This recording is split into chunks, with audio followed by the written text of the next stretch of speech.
Well, good morning, everyone. I hope you're all well today. How are you today, Clive? You're hungry. What are you hungry for?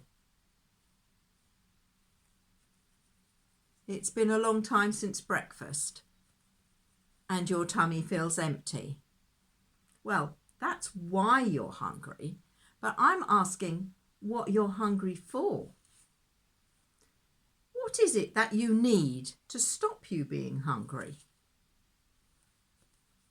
It's obvious, isn't it? It's cake. Cake will stop you being hungry. What else could it possibly be? What else could anyone ever be hungry for? Well, physical hunger can be dealt with by eating more or less any sort of food, not just cake.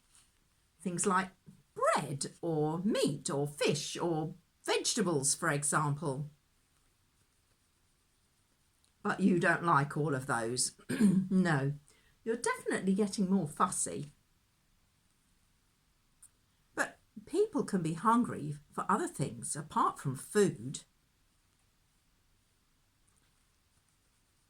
What sort of things? Well, sometimes we might say someone is hungry for power or revenge or hungry for fame or adventure or attention. What does that mean? No one can eat those things. No. When we say someone is hungry for something, it means they'll work really hard to get it, often at the expense of other things or other people.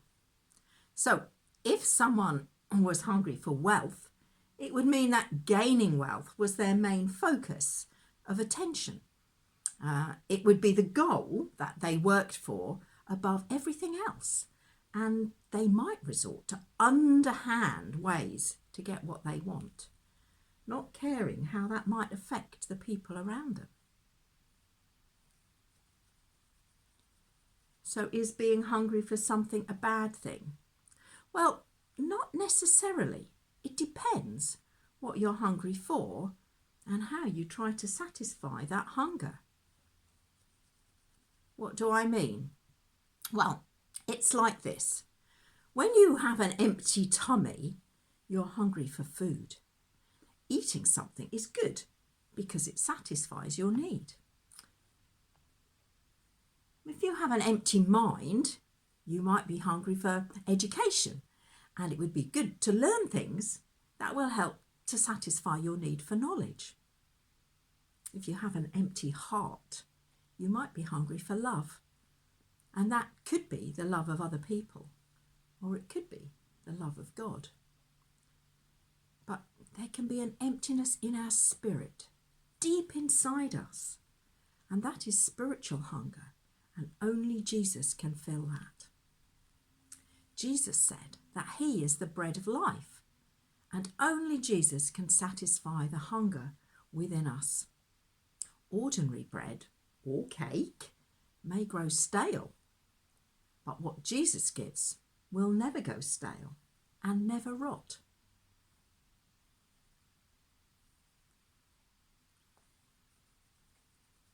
Do I know everything about God? No, I don't know very much compared with how much there is to know about him.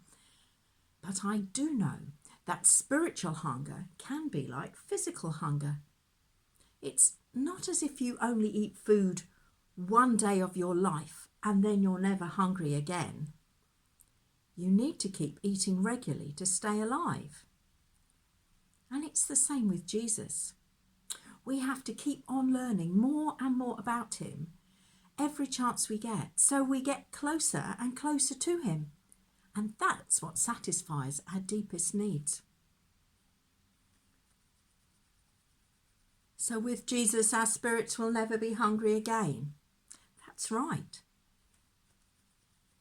But tummies still get hungry. Yes.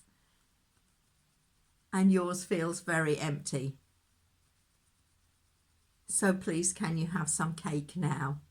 Yes. And we'll give thanks to Jesus. that He provides for our physical needs as well as our spiritual needs. And we'll say goodbye. Yes. So it's goodbye from me, and it's goodbye from Clive, and we'll see you again soon. Be blessed.